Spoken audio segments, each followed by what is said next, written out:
Vasudevaya Narayanam Namaskritya Naram Chaiva Narottamam Devim Saraswatim Vyasam Tato Jayamudire Nashtiprayeshu Bhadreshu Nityam Bhagavata Sevaya Bhagavati Uttam Shloke Bhaktir Bhavati Naishtike.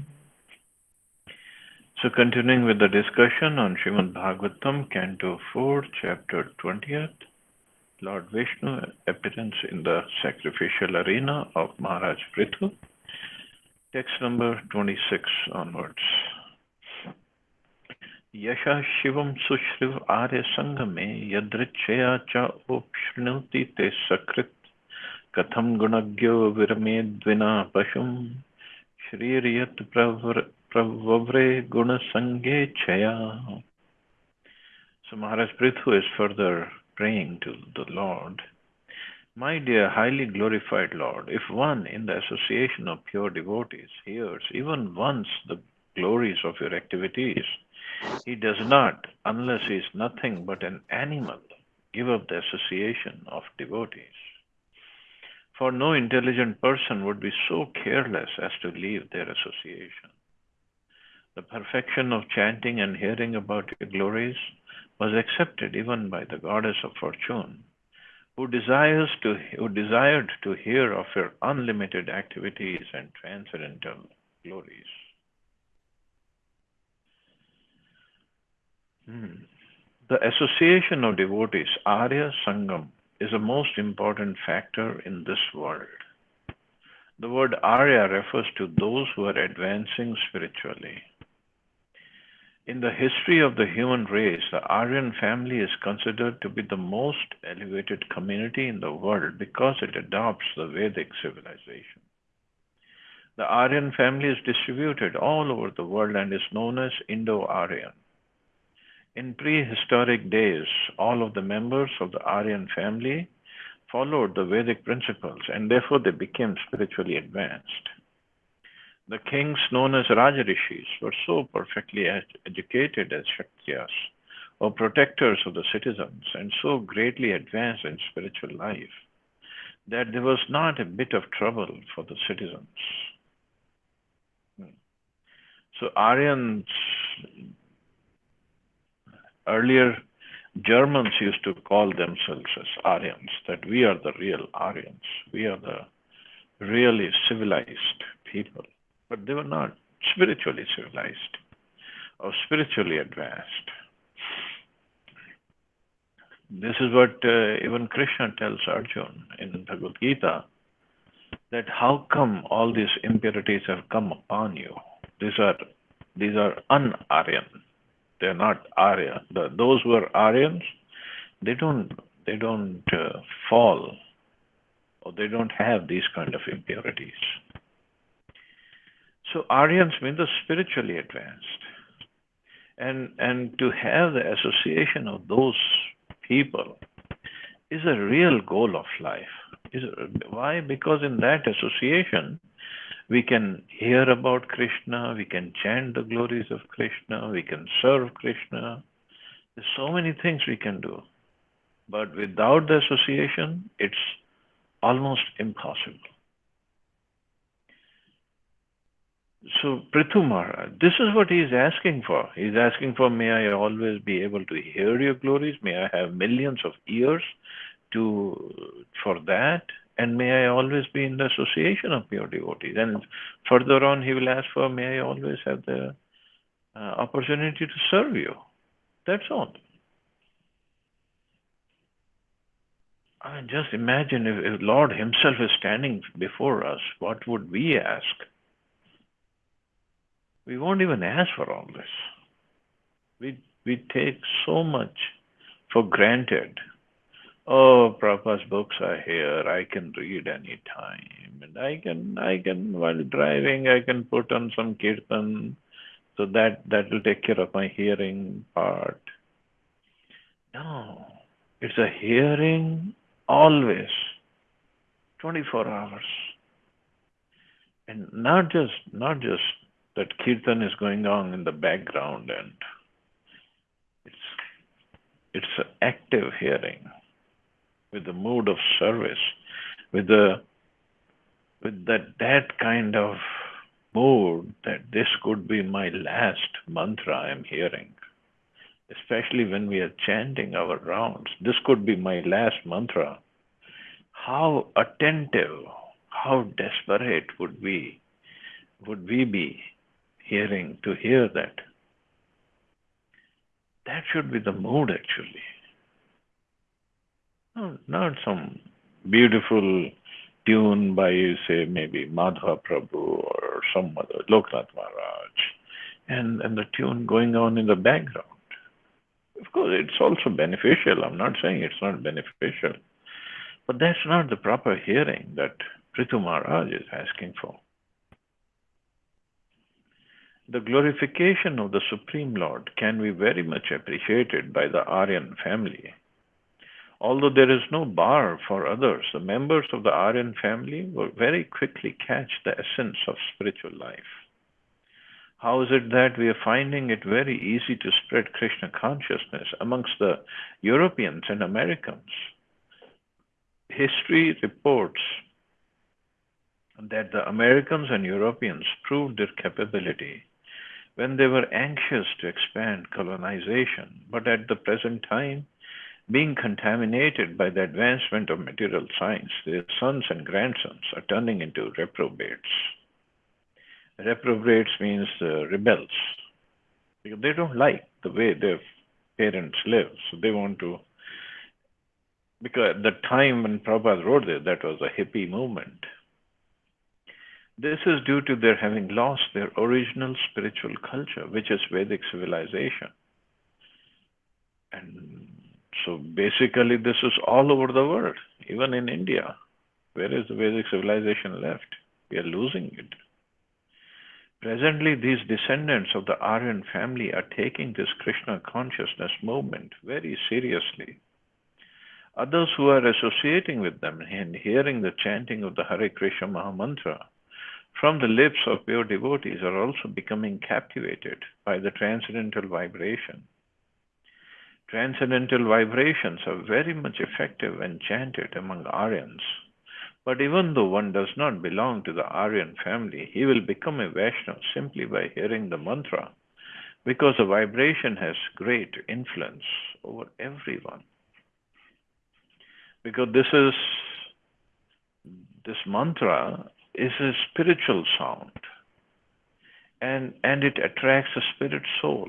It's not for the material body. Material body is just an instrument. So if it attracts a spirit soul, that is really captivating. And that is why Prabhupada says it has the great influence over everyone. And everyone means everyone, not just human beings. There could be animals, birds, plants, trees, insects, anybody. Maharaj Prithu points out that even the goddess of fortune, whose constant companion of Lord Narayan, specifically wanted to hear about the Lord's glories. And for the association of the gopis, who are pure devotees, the goddess of fortune, Lakshmi, underwent severe austerities. The impersonalist may ask why one should bother chanting the Hare Krishna Mahamantra continually for so many years instead of stopping and trying for Kaivalya, liberation, or merging into the existence of the Lord. In answer, Maharaj Prithu maintains that the attraction of this chanting is so great that one cannot give up the process unless he is an animal. So this is what Maharaj Prithu is saying. It's in the shloka. So unless until he is nothing but an animal if he gives up the association of devotees and stops hearing your glories. Because animals, they have no idea about what's the ultimate goal of life. What is the best thing for them? What's the most beneficial thing in life? So only animals cannot understand. And especially Maharaj Prithu is saying one who heard your glories in the association and then gives it up. So Bhagavatam could be very strong. So Prabhupada said, this is the case even if one comes in contact with this transcendental vibration by chance. Prithu Maharaj is very emphatic in this connection. Only an animal can give up the practice of chanting Hare Krishna. Those who are not animals, but actually intelligent, advanced, human, civilized men, cannot give up this practice of continually chanting Hare Krishna, Krishna Krishna, Hare Hare, Hare Ram, Ram Ram, Hare Hare.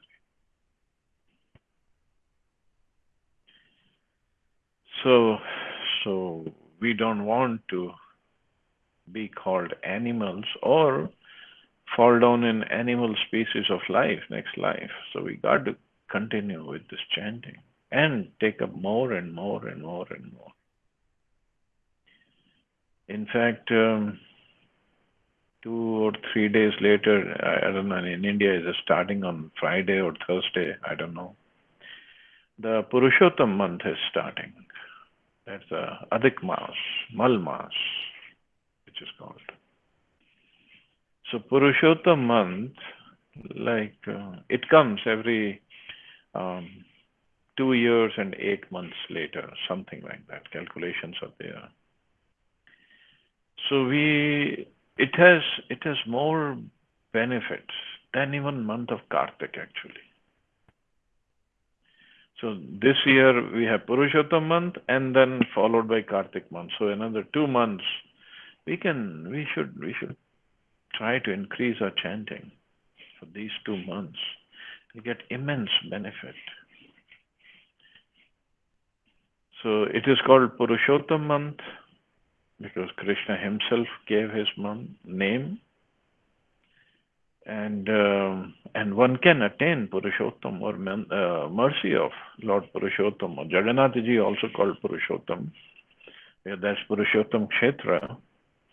So one can get immense mercy of Lord by following or by doing more devotional service in this month and by doing some austerities. It is called Adhik Maas because, for those who are interested in the dates and the lunar month and the solar month, so this month is fit. So all the calculations are done properly.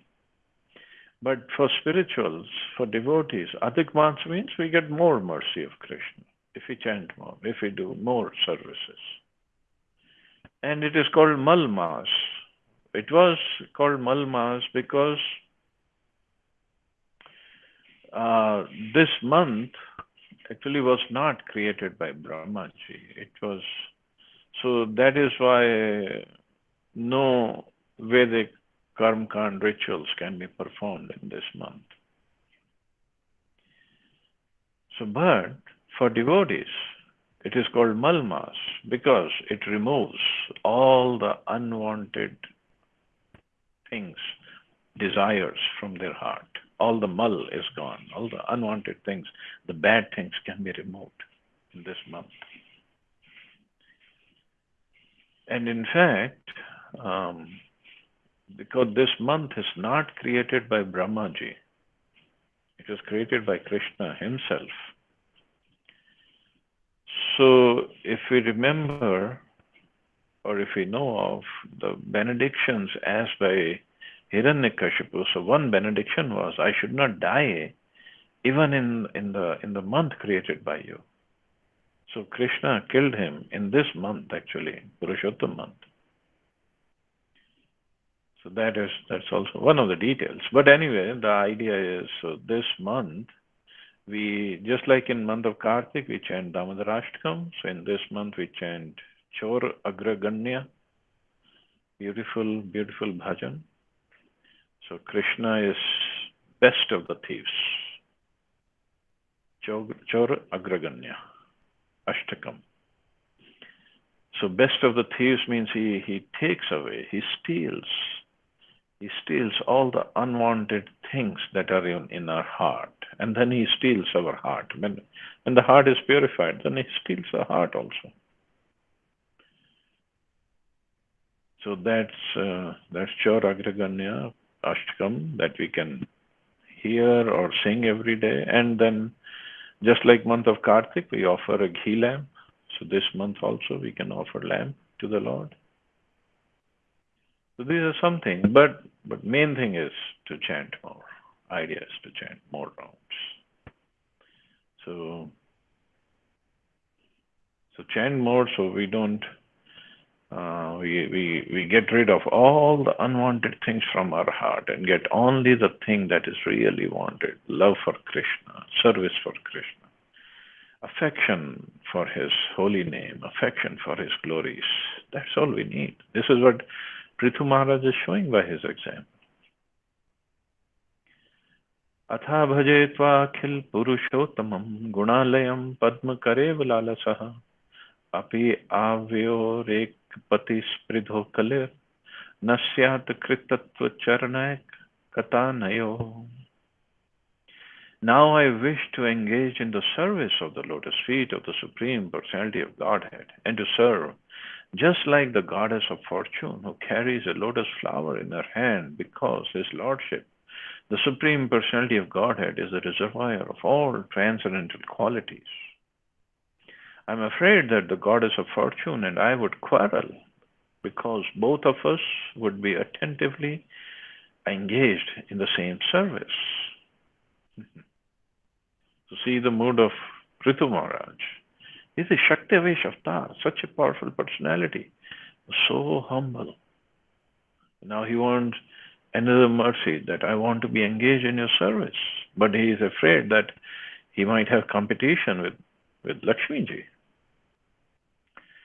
The Lord is here addressed as Akhil Purushottam, the Supreme Personality of Godhead, Lord of the entire creation. Purusha means enjoyer and Uttam means the best. There are two kinds of Purushas or enjoyers within the universe. Generally, they can be divided into three classes: those who are conditioned, those who are liberated, and those who are eternal. In the Vedas, the Supreme Lord is called the Supreme Eternal of all eternals, Nitya Nityanam. Both the Supreme Personality of Godhead and the living entities are eternal. The Supreme Eternals are Vishnu Tattva, Lord Vishnu, and his expansions. So Nitya refers to the personality of Godhead, beginning from Krishna to Mahavishnu, Narayan, and other expansions of Lord Krishna. As stated in Brahma Samhita, Ramadi Murtishu, there are millions and trillions of expansions of Lord Vishnu as Ram, Narsimha, Varaha, and other incarnations. All of them are called eternals. So Purushottam, Prabhupada is explaining, so Purushottam means enjoyer, Uttam means the best of the Purushas. Soul is also called Purusha, but we are not the real enjoyer, we are the servants. We want to be the enjoyers. But Krishna or Lord Vishnu is a real enjoyer. And then there are different expansions. They are the real enjoyers. The word mukta refers to living entities who never come within this material world. So that is nitya mukta. The baddhas are those living entities who are almost eternally living within this material world. So that is us, nitya baddhas. Eternally living means it's not like we are born here or our origin is here. But since we have been here for a long time, such a long time, since time immemorial, it's almost as good as eternally being here. The Baddhas are struggling very hard within this material world to become free from the threefold miseries of material nature and to enjoy life. Whereas the Muktas are already liberated. They never come into this material world. So we are the Baddhas, Nitya Baddhas, eternally conditioned. And we want to become free because enjoying spirit is in us as well. We are part and parcel of Krishna, who is a supreme enjoyer. So we also want to enjoy. We are trying to enjoy this material nature, which we cannot actually. But the enjoying spirit is there, nevertheless.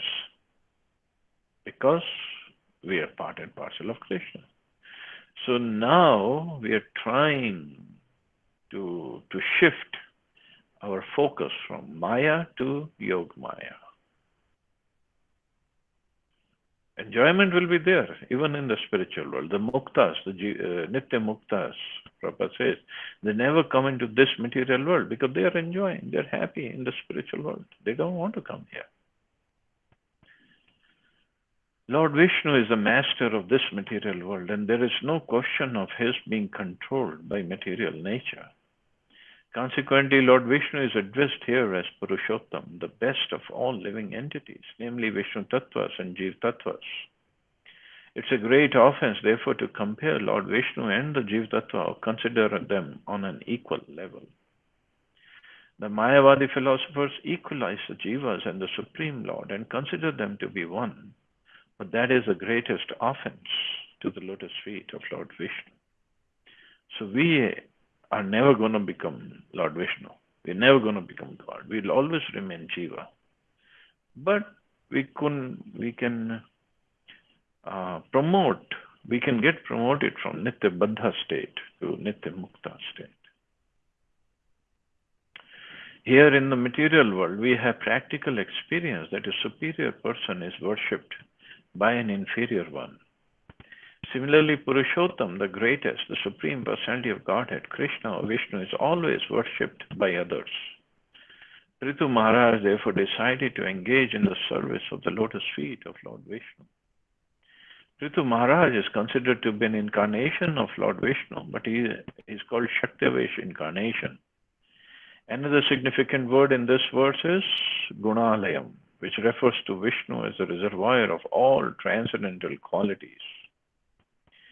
The Mayavadi philosophers take the absolute truth to be nirguna, without qualities, in accordance with the impersonalistic view, but actually the Lord is a reservoir of all good qualities, gunalayam. One of the most important qualities of the Lord is his inclination to his devotees, for which he is called Bhaktavatsal. The devotees are very much inclined to render service unto the lotus feet of the Lord. And the Lord is also very much inclined to accept loving service from his devotees. In that exchange of service, there are many transcendental transactions, which are called transcendental qualitative activities. Some of the transcendental qualities of the Lord are that he is omniscient, omnipresent, all-pervasive, all-powerful, the cause of all causes, the absolute truth, the reservoir of all pleasure, the reservoir of all knowledge, the all-auspicious, and so on. So he has many, many transcendental qualities. He's not without any qualities. Prithu Maharaj desired to serve the Lord with the goddess of fortune, but this desire does not mean that he was situated on the platform of Madhurya Rasa. The goddess of fortune is engaged in the service of the Lord in the rasa of Madhurya or conjugal love.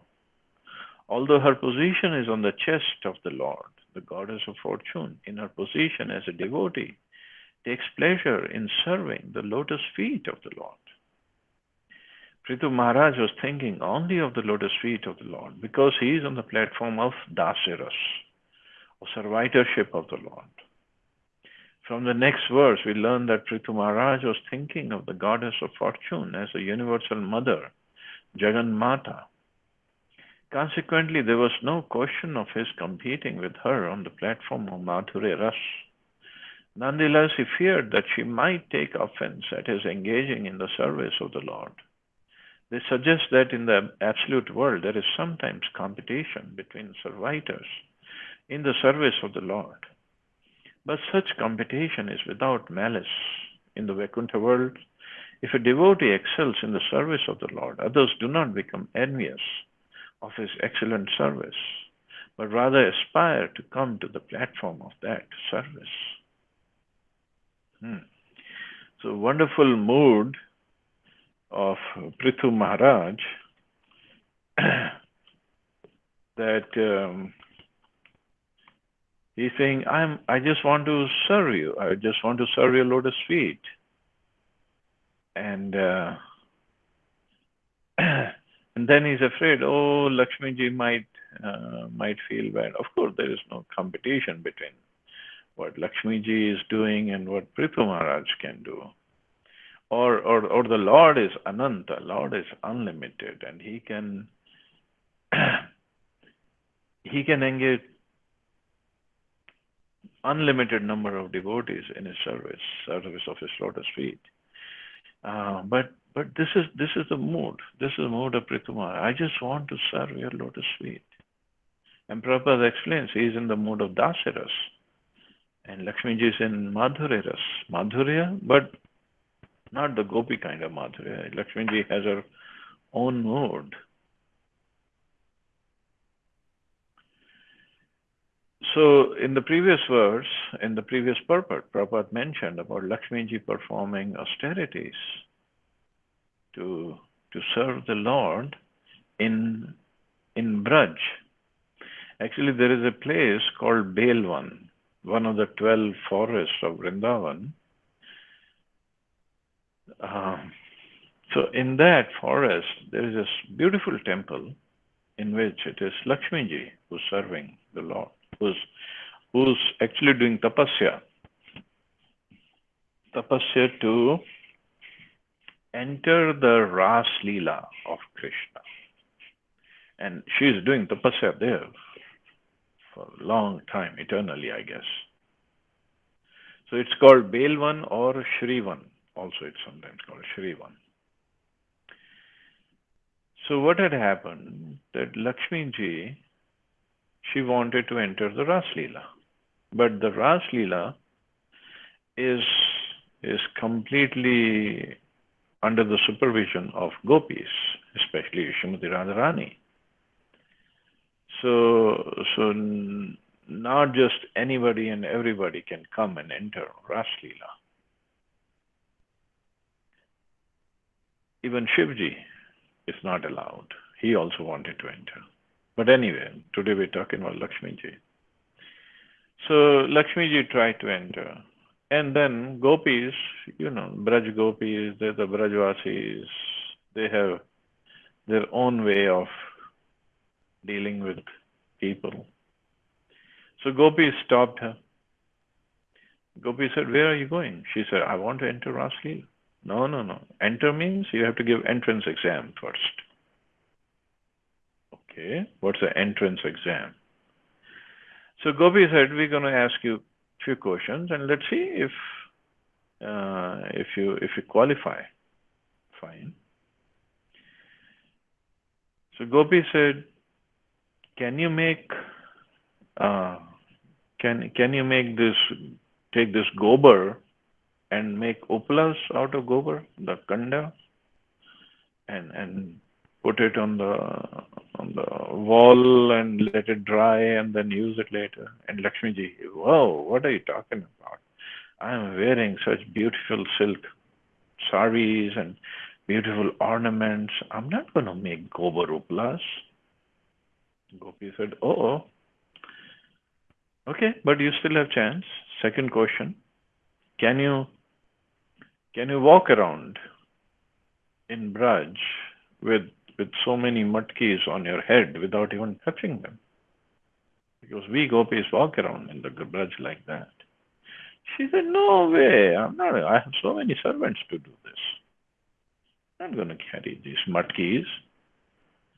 So Gopi said, uh-oh, you failed in the exam, but third question is still there.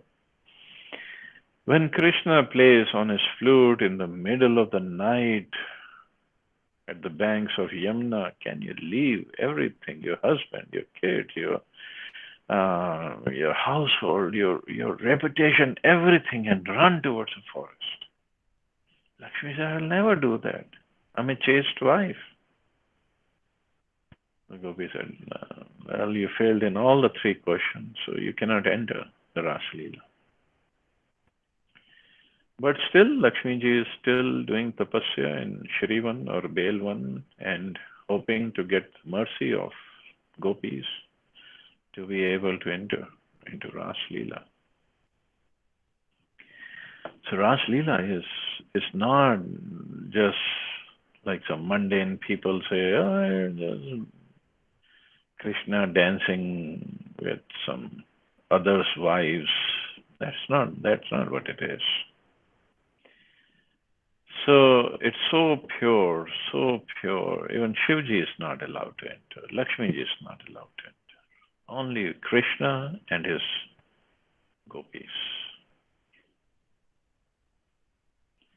So we can only pray that not entering Raslila, but to be able to serve Radha and Krishna and gopis when they're dancing and after their dance. In fact, these opportunities come because especially Kartik Purnima and Sharad Purnima, they do some Ras Leela whole night, and that is why it is said we should make kheer that night and leave the kheer at the window or on the roof somewhere it is safe and cover it up. So when Radha, Krishna and all the gopis, they perform Ras Leela and then they're tired, they're hungry, and they can eat that kheer and enjoy it. So that's our only goal, to be servant of the servant of servants. So anyway, we'll stop here. See anybody has any questions or comments.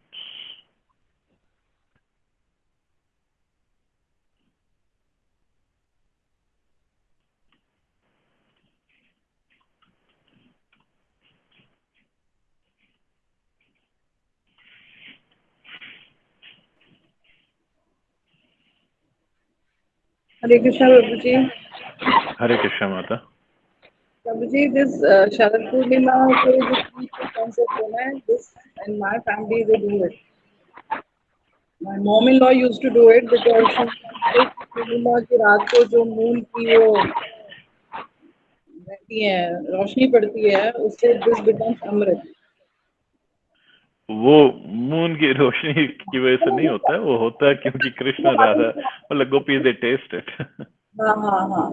तो this is मतलब actually मैंने पहली बार सुना है आपसे कि ऐसा कुछ होता है. मैंने जो उनसे कॉन्सेप्ट सुना हो तो यही था कि पूर्णिमा की रात अमृत हो जाता है. बट हो सकता है उनको भी नहीं मालूम हो ये बात कि रास वाला तो है ये, उनको भी नहीं पता था. थैंक यू वेरी मच प्रभु जी. हरे कृष्ण प्रभु जी. हरे कृष्ण प्रभु. प्रभु जी, ये जो आपने बताया कि पुरुषोत्तम मास में ये जो आरती करते हैं, वंदना करते हैं, तो उसका जरा भेजेंगे ग्रुप में. Okay. Okay. I listed that link in the chat. Like, I'm not able to reach my WhatsApp. So. Anyway, I'll send it again. Thank you, Prabhuji. Thank you, Suri. Hare Krishna.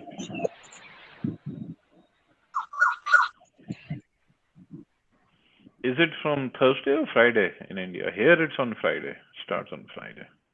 It's from 18th, Prabhuji. It is from Friday only here. Friday only.